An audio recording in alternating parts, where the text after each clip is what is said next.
As doenças cardiovasculares são a principal causa de morte no Brasil, correspondendo a 27% do total de óbitos, seguido pelo câncer de modo geral, com todos os seus diferentes tipos, que compõem cerca de 17,5% de todos os óbitos. Mas quais são as doenças cardiovasculares? De modo geral, a gente pode classificar as doenças cardiovasculares dentro de determinados tipos.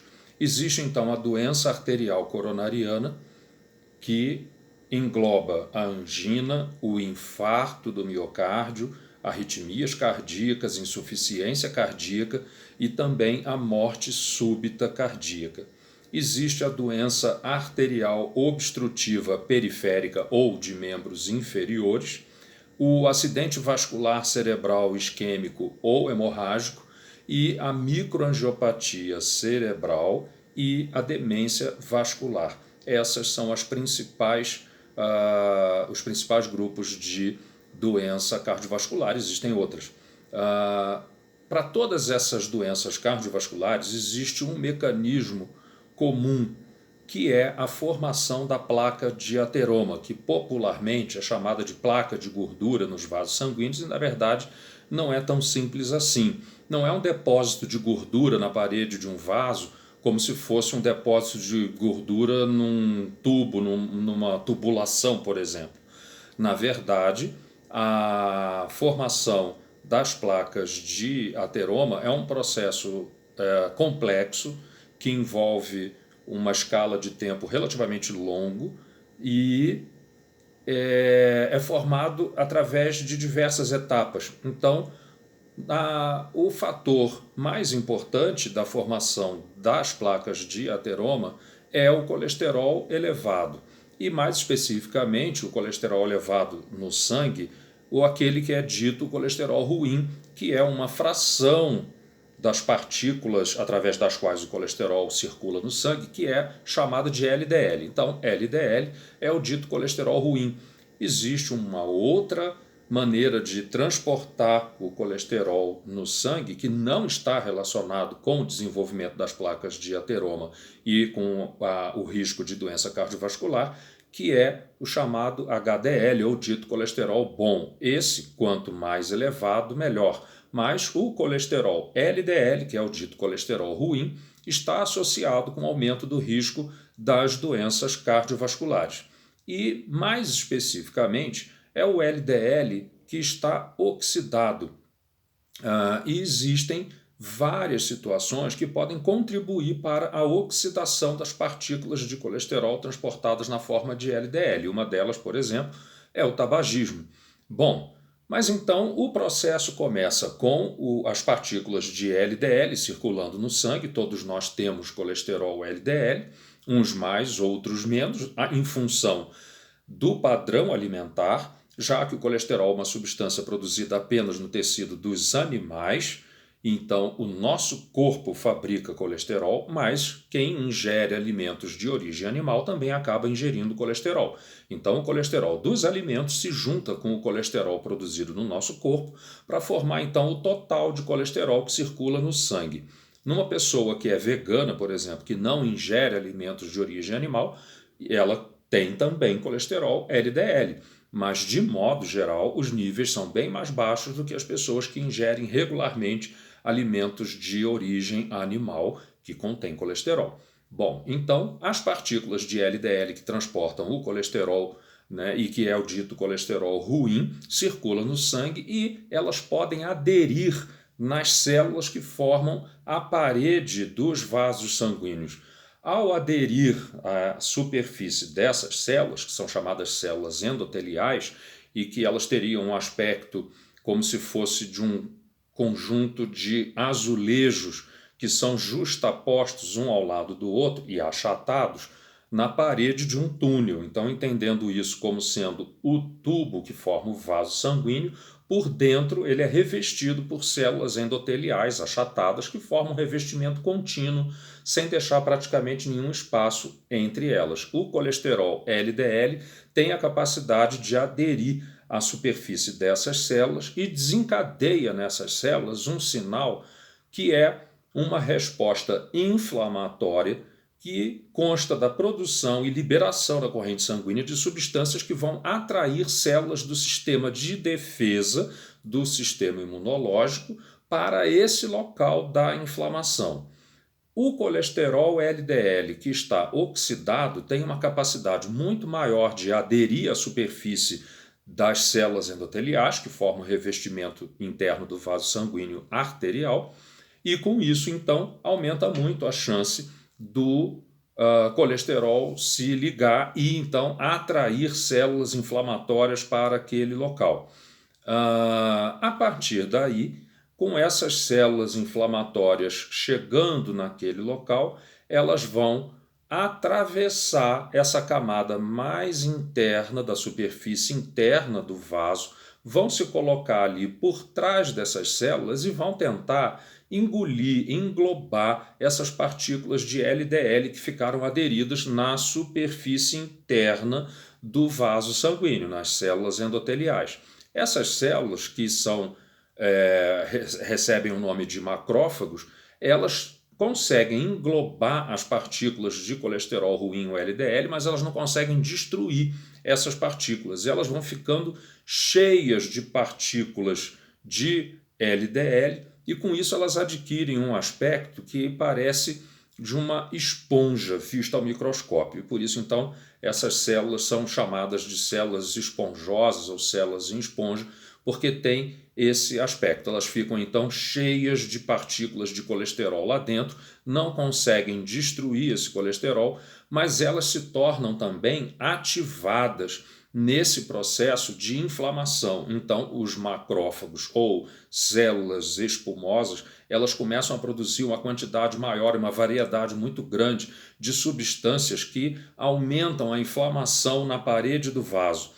Isso vai atrair mais células para o local e vai fazer com que a camada adjacente a essa camada de revestimento das células endoteliais, que é formada por várias células, como fibroblastos, mas também mioblastos e células musculares lisas, que são células que formam, então, uma camada em volta do tubo mais interno, da camada mais interna, contém, então, células musculares que tem como função justamente levar a contração do vaso sanguíneo para controlar o fluxo de sangue que passa por um vaso. E isso também é importante para regular a pressão arterial no nosso organismo. Então, existe uma proliferação mais acentuada dessas células musculares, uma proliferação de fibroblastos, que são células que produzem fibras de colágeno, e essas fibras então vão sendo produzidas numa quantidade cada vez maior, vão se depositando na parede do vaso e com isso vão endurecendo. A parede do vaso vai ficando naquele ponto mais fibrosa.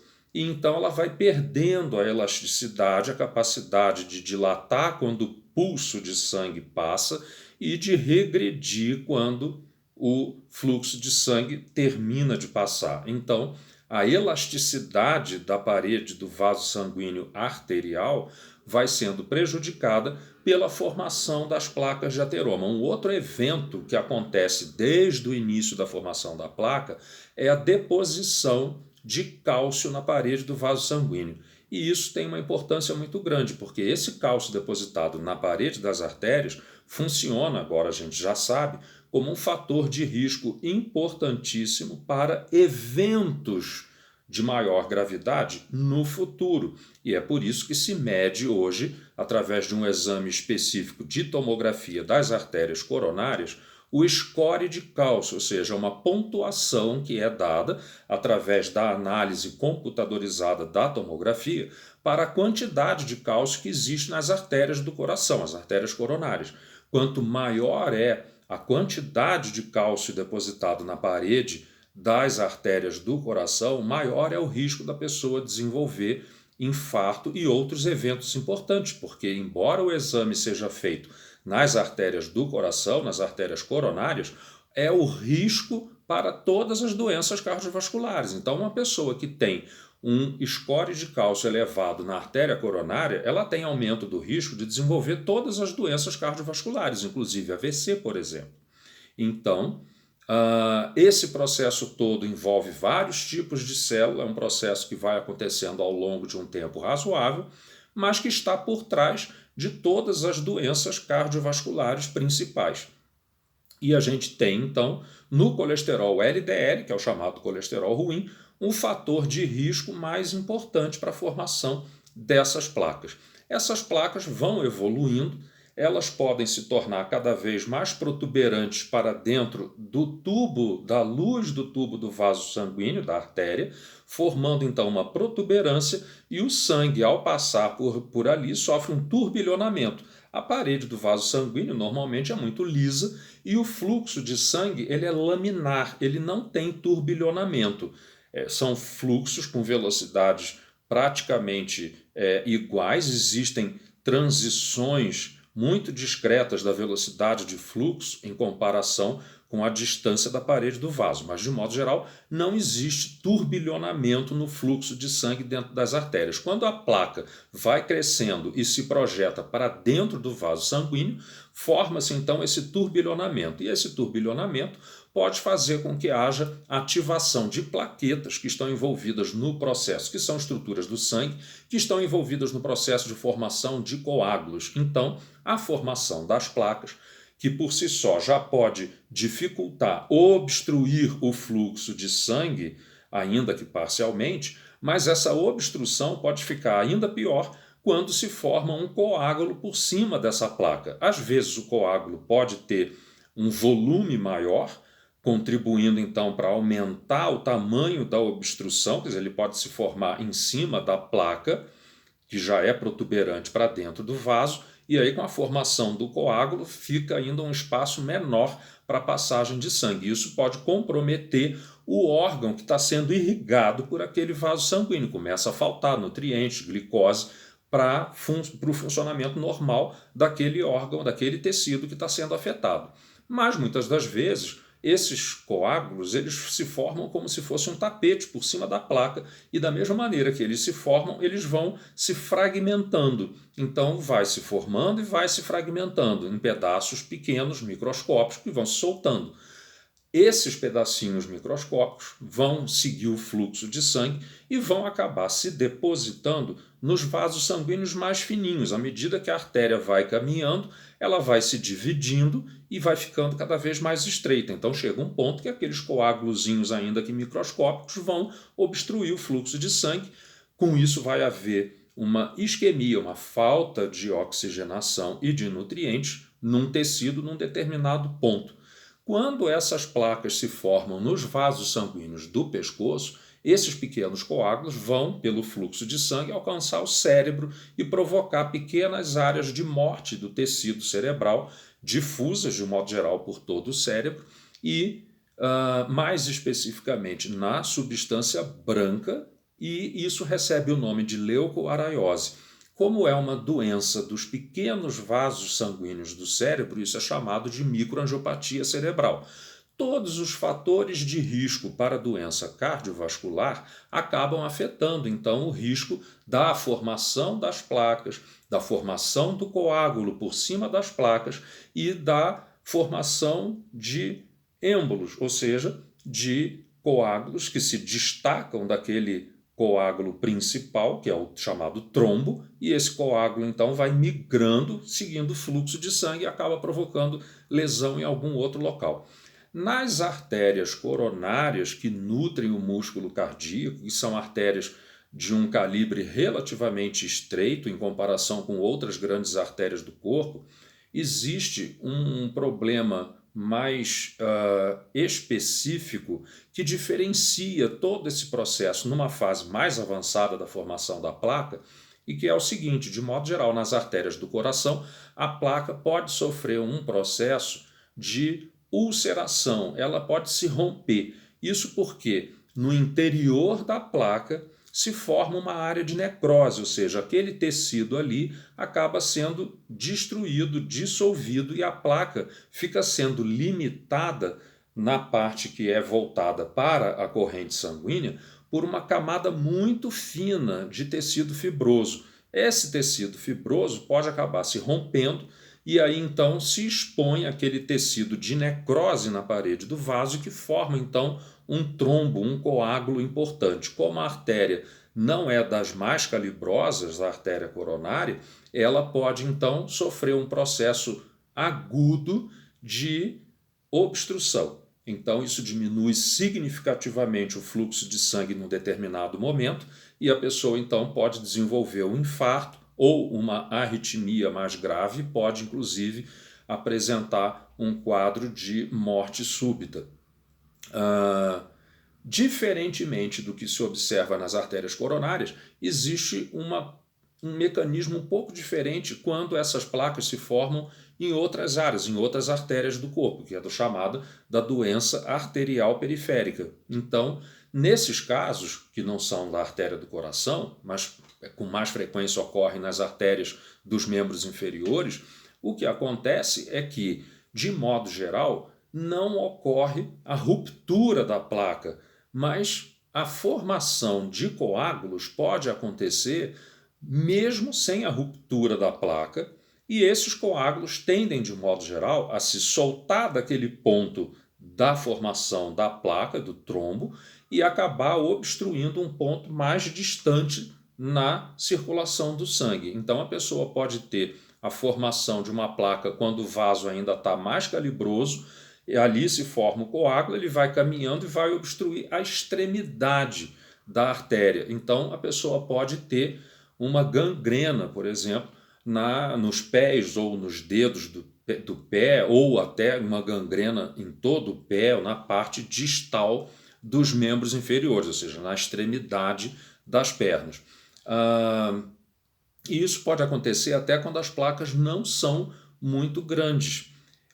Isso, então, acaba sendo um fator de diferenciação do comportamento dessas placas e que leva também a um tratamento mais específico de prevenção dessas complicações, em comparação com a formação de placas em artérias coronárias. Mas, especificamente com relação, voltando à questão do colesterol, que é o principal fator de risco para a doença cardiovascular, que tem a ver com a formação dessas placas de ateroma, existem alguns critérios que são elaborados por associações médicas, principalmente dos Estados Unidos e Europa, para definir qual é a meta do colesterol dependendo de outros fatores de risco cardiovascular. Então, quando a pessoa não tem nenhum outro fator de risco, e os fatores de risco são muitos. Então, por exemplo, sexo masculino já é um fator de risco em comparação com o sexo feminino. A idade, quanto maior a idade, maior é o risco. Existem alguns parâmetros de laboratório, além do colesterol, do LDL, que também influenciam muito no risco de doença cardiovascular, como a lipoproteína A, que tem um forte componente genético, em grande parte é determinado geneticamente, os triglicerídeos, que são outro tipo de gordura que a gente consegue medir facilmente no sangue. Já falei dos depósitos de cálcio na parede do vaso sanguíneo, que a gente consegue medir através da tomografia computadorizada das artérias coronárias, mais especificamente a medição do score de cálcio, a obesidade, o sedentarismo, a hipertensão arterial, diabetes, tabagismo e a apneia do sono, que também é um fator de risco para doença cardiovascular. Então, a meta, quanto que é o limite ali aceitável do colesterol dito ruim, vai depender de vários fatores de risco. E existem alguns critérios que são desenvolvidos por essas associações médicas, mas que não levam em conta todos os fatores de risco. Então, esses critérios para avaliação do risco, para saber se uma pessoa tem risco pequeno, médio ou um risco cardiovascular elevado, não são critérios absolutos, mas muitas das vezes os médicos acabam considerando esses critérios como valores absolutos de avaliação de risco, sem levar em conta, às vezes, por exemplo, que um critério desses pode não levar em consideração a história familiar de problemas cardiovasculares e a idade das pessoas afetadas. Então, se há vários casos de AVC, de infarto na família, e quanto mais precocemente, com a idade menor, esses episódios aconteceram na família, nas pessoas afetadas, maior é a chance de que haja um componente hereditário. E isso nem sempre é levado em conta, por exemplo, nesses critérios. Então, apesar das deficiências desses critérios, eles acabam sendo muito utilizados na prática médica. Então, para pessoas com risco baixo, ou seja, que não tem muitos fatores de risco cardiovascular, nos critérios, de modo geral, que são usados nos Estados Unidos, é aceitável que o nível do colesterol ruim fique até 130 miligramas por decilitro, que é a unidade de colesterol medido no sangue. Mas, por exemplo, nas sociedades médicas europeias de cardiologia e de aterosclerose, que estuda especificamente a formação dessas placas de ateroma, eles aceitam no máximo 115, ou seja, um valor mais baixo, né, como sendo o limite para uma pessoa que não tem outros fatores de risco. Mas quando há outros fatores de risco, aí o nível aceitável do colesterol LDL vai diminuindo, tanto pelo critério europeu quanto no critério americano. Então a gente tem no critério europeu para risco médio ser aceitável até 100 do colesterol LDL, aí quando vão adicionando outros fatores de risco, vai diminuindo o limite aceitável do colesterol para 70 e até 55 para as pessoas que têm um risco muito elevado. Já nos Estados Unidos, os critérios que são mais usados lá e que muitas vezes são os mais usados aqui também, para risco baixo é aceitável até 130, para um risco moderado é aceitável até 100 e para o risco alto é aceitável até 70. Então a gente vê que, de modo geral, aqui no Brasil, que se usa mais o critério o critério usado nos Estados Unidos, existe uma aceitação por parte dos médicos de valores um pouco mais altos do que aquilo que é o aceito na Europa. Mas aí eu vou entrar numa outra questão. O colesterol LDL ele não é apenas um fator de risco para doença cardiovascular. Já se sabe que o colesterol LDL, quanto mais alto, maior é o risco de demência. Até a demência vascular é considerado uma doença cardiovascular. Mas uma boa parte dos casos de demência que a gente chama de demência de Alzheimer e que tem critérios para diagnóstico disso, na verdade são formas mistas que também têm microangiopatia cerebral e um componente vascular por trás dessa demência. Então, é bem provável que exista uma relação do colesterol LDL também com a doença de Alzheimer, que é a principal causa de demência no mundo todo e no Brasil não é diferente. E aí não existe uma estratificação de risco através da medição do colesterol LDL para saber o risco de doença de Alzheimer ou demência vascular. Mas sabe-se que o colesterol LDL é fator de risco. Então, como que a gente pode ter uma ideia de qual é o limite aceitável do colesterol LDL para que a gente não tenha um aumento da chance de desenvolver demência na velhice? E aí uma coisa que pode ajudar a responder isso é o seguinte. Primeiro a gente poderia usar os mesmos critérios que são para a doença cardiovascular, mas existe um porém. Pesquisas que são feitas analisando o nível de colesterol LDL, colesterol ruim, no sangue das pessoas com demência, mostra que ele é um pouco maior do que a média das pessoas da mesma faixa etária que não tem demência, e é em torno de 130, que é considerado um limite razoável para pessoas de baixo risco, segundo o critério usado nos Estados Unidos para definição de meta do colesterol LDL. Né? E essa meta é usada para a gente interferir no nível do colesterol do paciente, óbvio, através de mudança de hábito alimentar, uso de medicamentos para poder baixar o colesterol e levar o colesterol para dentro daquele limite, né, aceitável de risco cardiovascular. Ora, se na média as pessoas que têm demência, e a gente sabe que o colesterol LDL é fator de risco para demência, e essas pessoas têm, em média, o colesterol ruim LDL de 130, isso significa que 130 não é um valor aceitável para diminuição de risco de demência. Tem que ficar abaixo disso.